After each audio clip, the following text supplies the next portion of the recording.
Okay, so unions were mentioned because of the writers' strike, and I just wanted to point out that I've got experience in unions, in the real world and in the film industry. I started off building theater sets, building and designing theater sets, and then I got into film, and that was cool, man.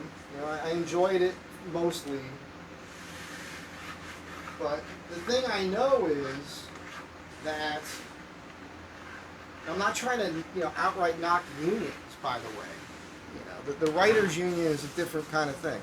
But the thing about unions is they make everything take 3 times longer and cost 10 times more. They because there's certain rules on the job, right? And they're going to tell you it's for whatever reason, safety, that sort of thing. And when that's legit, it's legit, and that's fine. It's not always legit, though.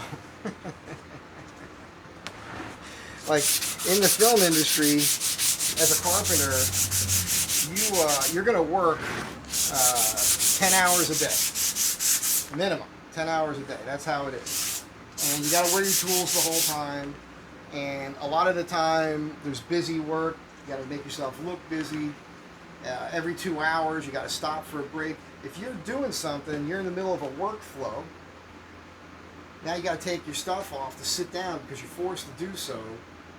Then you got to, after that time is over, you got to jump back to work. That screws with production. That screws with getting things done.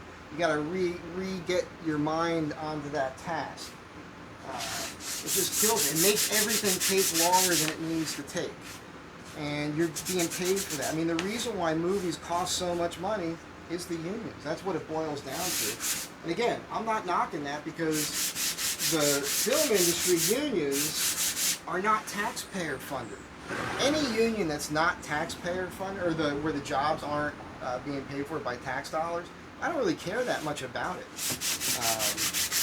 I'm just saying that the non-union people can do the same job for less time and less money. That's just how it is. So that's what I found. And it pissed me off working in the film industry because I was in it from like 93 until 2001. I had a break in there for a few years because I got hurt on a job where I blew my ankle out. It was a film called Restoration. Robert Downey Jr., Meg Ryan, and Sam Neill. I did reshoots on that. They'll do a screening of a film, and then they'll realize that they need to shoot some more content, certain scenes to help the story. And my job was to reconstruct the stuff in the scenes. Like I spent several days making coffins. I actually have one. I have a coffin, a baby coffin from the show. I should sell that. And I hurt myself on that, and I got scopes in my ankle, ligament reconstruction. It was a disaster.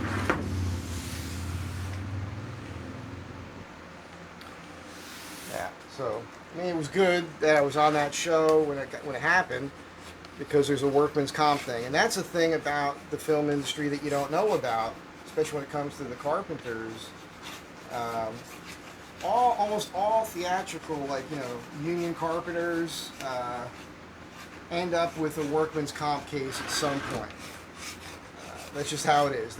Because the rules are, at least they were when I was there, you have to wear your tools the whole time. So you're wearing 30 pounds or more of tools all day long, and then they're making you do stuff just to look busy a lot of the time. You're there for 10 hours minimum. You got all these breaks, downtime, and waiting. You might only have 6 hours of work in the whole day, maybe less sometimes. And in my world now, if I could get my tasks done in 5 or 6 hours, that's my day. I could go do something else. You know what I'm saying? Like, your time that's your life. That's your life. So a lot of people are willing to give up their life and their freedom and their time. Your most valuable commodity is your own personal time. And they take that from you. So that's what bothered me about it. It was just the way things were done. The system isn't conducive to real world practicality. And you know, movie carpenters are not real carpenters. And sorry guys, I'm telling you, unless you came from the real world of framing houses, doing home improvements, new home construction, worked in cabinet shops. I did all those things before I ever did a film set. So, which is why, like the first day, I got on a movie, they gave me some tasks to do, and I did it. And like an hour and a half, 2 hours into it, I got called into the office, and I was told they were going to give me more money. Imagine that. Because I knew what I was doing. And on set, there's different types of jobs, right? So your typical, I had Bell's palsy a couple years ago, and I'm having it again, I think, because I got a numbness on this side of my mouth. A little hard time whistling, and yeah, there's a nerve that goes through. You got to massage that. Anyhow, you got set carpenters. They mostly just make flats all day, right? They're screwing flats together, moving sets around, scenery. It's not really their job to move the scenery, but it happens. And then you got your regular set carpenters building flats. Flats are walls made out of 1x3 and Luan.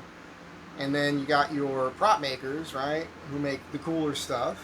And then you got your on-set carpenter. So he'll do like I did all these jobs. Like I used to swap squibs out in walls between takes. That squib is the thing that looks like a gunshot going off. Yes, whatever. Then you got your prop makers.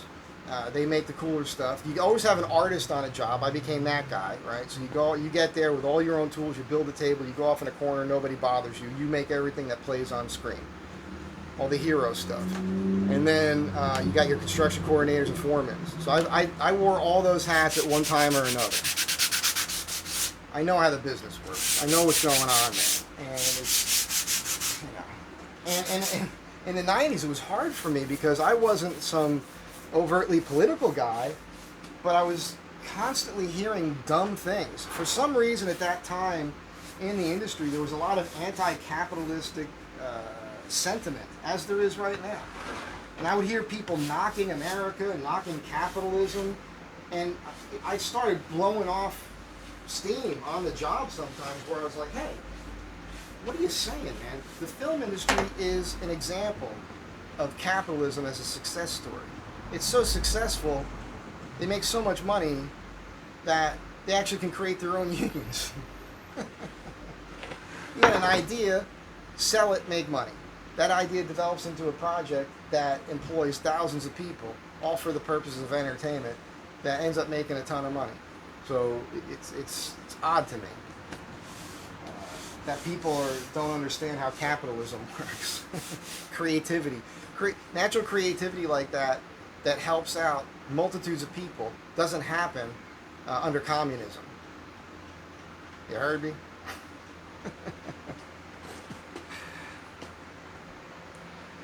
Okay, so look, on the overall subject of unions in general, not all unions are the same. You've got your trade unions in the real world, right? Many of my friends are union electricians and carpenters back east. We have these heated discussions sometimes about it. They know I'm not wrong, but union guys they get that thug mentality because that's where it comes from. All right, unions were forced upon people and industry and all that, and there's a lot of graft and fraud going on, and a lot of power. Unions are designed to be political arms. Now and they knew that from the inception of it, from the beginning. Your dues goes to fund particular politicians that give you what you want. Now, again, that world's just a different world. We're talking, they're building commercial stuff and big buildings and marine, whatever. That's a whole other world, and there's a lot of stuff going on there, and there's mob stuff going on there, and there's a lot of crazy behind the scenes happening. All right, that's very common knowledge.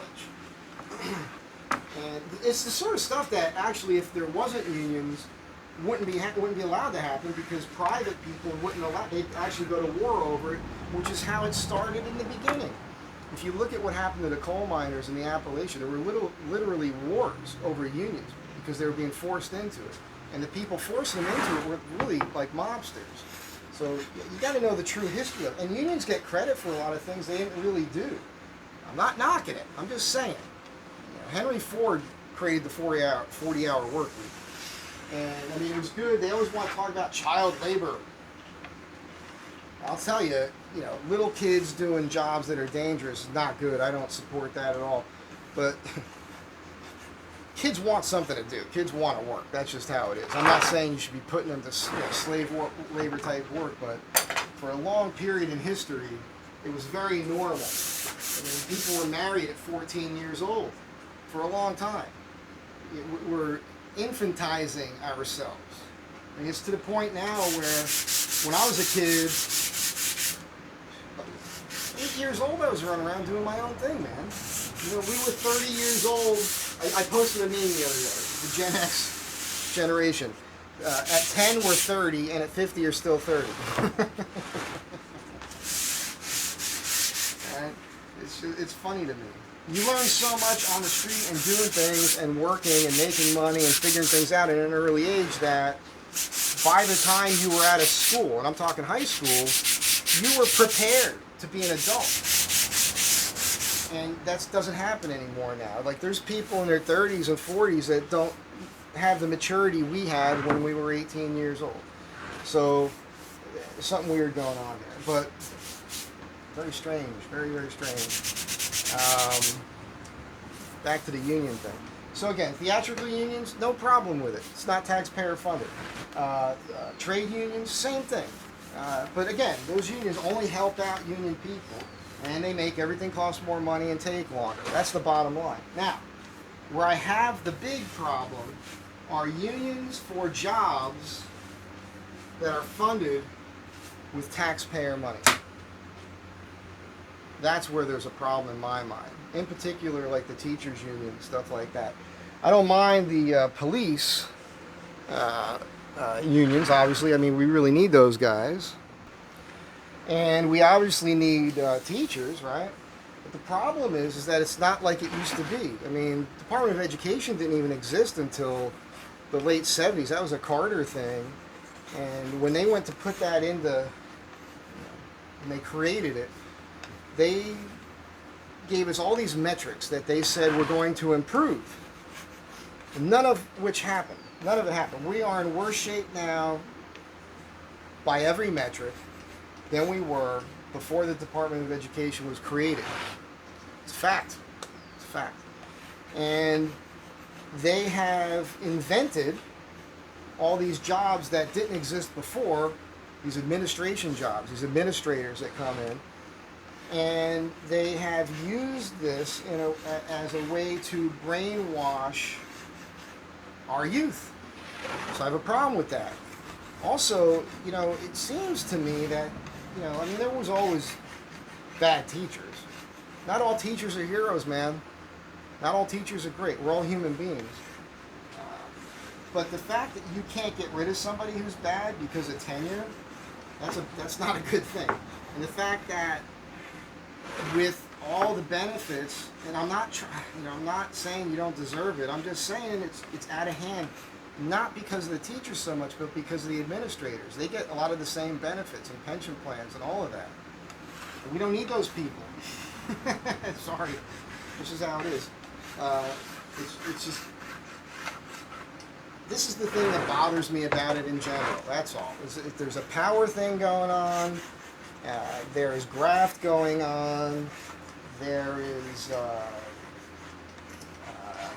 waste and inefficiencies built into it, and that just bothers me. When I first got out here, I was doing a lot of jobs where I go to somebody's house to fix something because a set carpenter did the work. I had this one girlfriend of mine.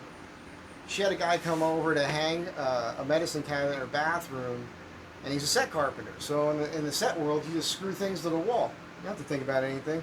Well, he put a screw right through a pipe. Water everywhere, man. Destroyed the whole bathroom. Had to redo the whole bathroom. And she didn't own that place. That was an apartment. Charlie Chaplin, famous story there. He had set carpenters build his house for decades afterwards. They're still fixing stuff. Because, you know, set carpenters aren't real carpenters. They just have to make it look good for the movie. It's a different world out there. So this is just all I'm saying. I know what I'm talking about. I've seen it. I've experienced it. I remember one time I had this friend, and he was an artist, really. I should have known better than to hire him. I was the foreman on a show. I might have been, I think I was just the foreman. Yeah, I was the foreman on that show. And he's like, hey man, I need some work, can you hire me? Okay. And some of the tasks on a show don't necessarily have anything to do with the actual production as far as shooting the show. There's a lot of stuff that has to happen behind the scenes. Like sometimes you build stuff to make the job easier. We had this loft space that needed a set of stairs. So stairs are a thing. And to know how to use a frame and square to, make stringers, that's a thing. There's a different way to do it that is a little bit faster for some people, especially if you're artist-minded, which I like to do, which is put 2 stringers up, and you can start with just level lines at your riser. You got to figure out your riser height. There's a little bit of math there. But then you can just put runners on it and put treads. Or what I prefer to do is put dados, grooves, in the stringers and put your treads in them. And that's super strong. It looks real clean. And that's what I explained him how to do. And it took this guy like 3.5 days to make these stairs. I would have had it done in 1 day. Not even a whole day. And it was frustrating for me. Because I come from the real world where time is money. But that's not how it works on a union job. On a union job, time is money in your pocket. So everything takes longer on purpose. And that's what's happening. That's just what's happening. I'm sorry, guys. That's what's going on. So I think, the film industry is in this crisis at the moment to a certain extent. Because there's a lot of examples lately where they've been losing money, big money, right? They're spending hundreds of millions of dollars on films that are not seeing what they need to see at the box office. And the main reason for that is not the unions. The cost is, but the reason they're not able to make their money back is because of the woke stuff. It's a whole other subject, but I will touch on it briefly because they're doing this thing right now, in particular with these strong female characters. I don't have a problem. There's always been real women in history that have done badass stuff. It's just that there's this many of them, right? These movies were these women martial artists kicking the shit out of, 5 guys who are all over 200 pounds is bullshit. It's bullshit. It pisses me off because it's just not realistic. You're gonna get women killed. So some little girl's gonna think, she's gonna go get a black belt. Well, if you put the time in and get a black belt, you've already learned that you don't have the same strength as a man. So it's just this thing that they're doing that's such fantasy, and it's like I described in another video about hand grenades when they go off. There's no flame. It's a little poof. That's all there is to it. You can't keep pissing down our back and telling us it's raining and expect us to be okay with it forever.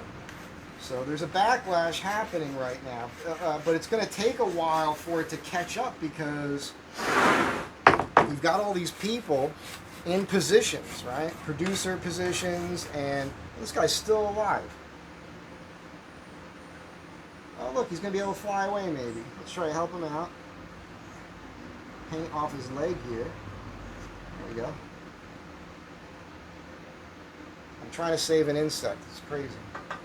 Alright, anyhow, as I was saying, you've got people that were brainwashed in college with a bunch of revisionist history and Marxist ideology and nonsense who are getting into these positions where they are literally ruining companies. Look what happened to Bud Light. And these people have these positions, and they have contracts. And these big companies hire these people thinking, they knew what they were talking about. But it all goes against common sense and reality. And there's this backlash happening where people are voting basically for products with their dollars, and these large companies are losing money. And as this continues to happen, you're going to start to see a backlash, and the film industry is no different. They're going to have to start producing movies again that the majority of the population wants to watch. This thing that we're doing where we're instilling these ideas and we're catering to a minority of people with certain beliefs or lifestyles, the amount of effort and attention that these people are getting because they need it, because they're mentally unstable and they need the attention. And if they don't get it, they're going to cry about it, they're going to scream about it, they're going to make all this noise about it. So that's what's happening right now. That's just the world that we're living in. And the rest of us who've been, self-employed, or self-sufficient, out there in the world, making things happen for ourselves, understanding that there's no guarantees in life, all that sort of thing. That's the thing. That's like a kind of a positive with the unions in a way, because if you're in a union, like a trade union, and if you get to work, there's a union hall, and you know how it works. It's really who you know, not what you know. It's no different than the film business in that respect. A lot of the people in the film industry who have jobs, you know this if you're in the industry. They're not there because they're the best. They're there for a couple reasons. One, who they knew to get the job in the first place, and how likable they are on the job. That's what that boils down to. It's a funny thing when you talk to people that are in unions and they're pro-union, and they talk about how it built the middle class and everything, and that's great. It's very good for you, and you should be happy that you were lucky enough to be in a position or in a place where that existed and that could happen for you. But that's not the majority of the country, believe it or not. Like, every time you support that, you brag about it, the people who are in the industry are doing things that are not union, they're looking at that like, well, yeah, good for you. It's not helping me at all. Not everybody could be in it. It's just a weird thing. And like I keep saying, it does make everything cost more and take longer.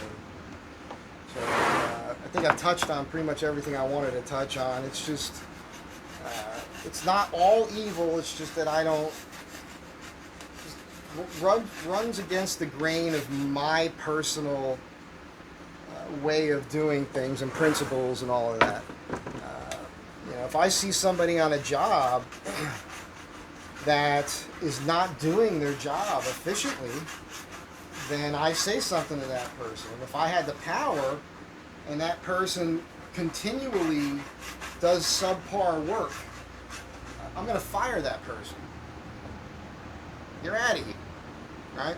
Well, unions protect a lot of those people who don't do their job well. And because of politics and cronyism is a big one, man. It's a big one. It's a big problem. We end up with people doing jobs that they shouldn't be doing. You can't talk about cronyism and crony capitalism without the subject of like affirmative action coming up. This was recently in the news, right? This thing where you get a break based on the color of your skin because of perceived historical wrongdoings. All right, well, that happened a long time ago, and we had this, and it's very strange to me because the people who should get like look at the fire department. They get these quotas that they have to meet based on race. Who do you want handling this equipment and going in to save you in a fire? The guy that is a certain shade of color, or the guy that got the highest score and is the most physically fit? So there's just these things happening that don't make sense. Some jobs, fine. The whole color thing bothers me. When I was a kid, civil rights movement had already happened. So when I was a kid, I was born in '66, right? The height when that was all happening. But when I was a kid, I never thought about the color of people and equating that with any sort of negative connotations, like you're dumb or anything like that. Because I grew up with TV shows and sports stars and everything else that were black people and other races. It was all around me. So to me, we were all the same already. Like I didn't but it's the squeaky wheel. Hey, we got that so quick, if we want to keep getting stuff, we better keep making noise about it. And that's a problem, man. And if you're promoting people based on what they look like and not their merit, then you're not getting the best. And if you're an employer, if you have a company, or in the case where they're really forcing it the most, right, or the jobs that are funded by taxpayer dollars, don't you want the best qualified people doing any of those jobs? Anything from teaching to protecting serving and protecting the public and all that stuff. It shouldn't be based on what you look like. It should be based on your performance. Do you meet the criteria mentally and physically? And do you have the right attitude for it and all that sort of thing? Those are the only factors that should matter to get a job. If you want to get that job, there should be no, there's obviously no racism, right? You shouldn't be keeping people from working because of the color of their skin. That's already illegal. If something like that happens, you could take a company to court, you could sue them. There's all sorts of action you can take to protect yourself and get what you need, or you've been slighted, and if it's legit, fine. 100%, man, I'm behind that. But giving people jobs that other people are better qualified for just because they're meeting some racial quota, for me, that's a problem. That's how that is. That doesn't make any sense to me. But I don't know. Maybe I'm the only one thinking about it this way. Not saying I'm right about everything. I don't want to keep blathering here. On one hand, I don't have a huge problem with you if you're in a union. I have a problem with the way the unions work. I have a problem with the political nature of unions, the power they wield. Not so much the power they wield to get more money. Just understand that you're in some cases, in particular in the trade unions, they lobby to get more money, for each worker by the hour, whatever it is, how they're getting paid, because of the economy, right? The cost of living and all that. They go, hey, things cost this now, we need more money to do this. Okay. The reason why the cost of living is what it is because the politicians that the unions are putting in the office with the dues that you're paying into your unions are screwing up the economy so bad that you need more money to live. You understand what I'm saying here? You're helping to make matters worse in some cases. And when it comes to, over the top, like I think if you have certain jobs that are publicly funded, like a teacher or a cop or something, yeah, you absolutely should get some sort of pension and the benefits and everything else, 100%. But some of it's way over the top, and some of the pay for some of these administrators, it's a little crazy for what you're doing, especially if here's the thing, man. I mean, this is gonna, boy, I don't know, man. It's a good thing I'm armed most of the time. I might have to defend myself after this video, because these people they're mobsters. It's a mobster mentality. You say the wrong thing, they go out to get you, man.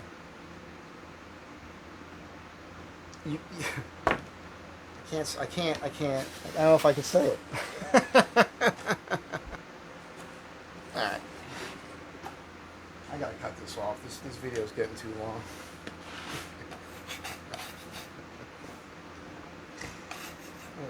I'm rambling. Just rambling. I hope I'm gonna have to watch this before I post it. I don't always do that. I have regrets sometimes over some of the things I say. Not hardcore, like life regrets, but like, I could have said things better. I forgot to include this or that. I'm sure there's going to be a lot of that in this video.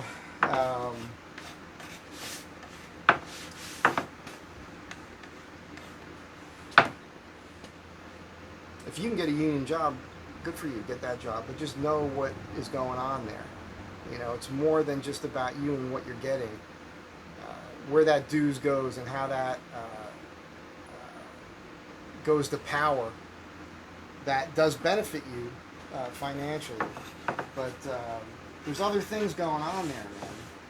And it's, there's some sinister stuff going on.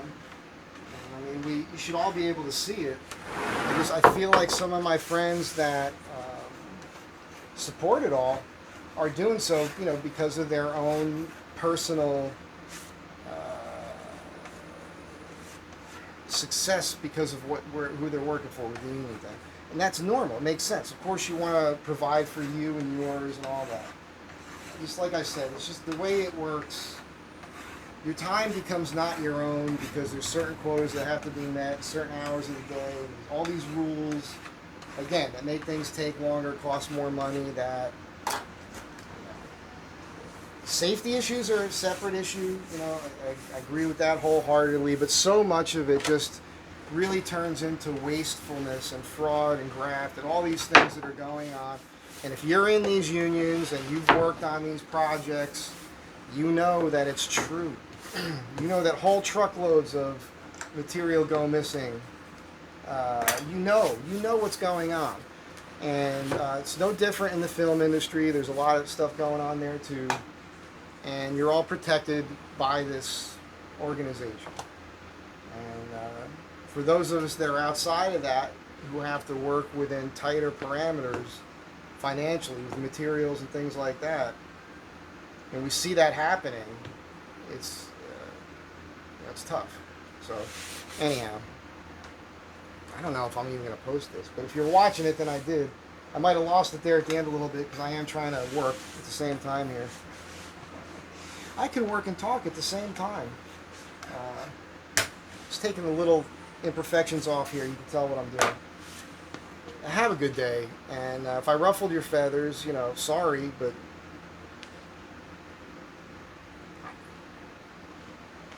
are you that sensitive, really? Are you really that upset? You know, just laugh at me, goof on me.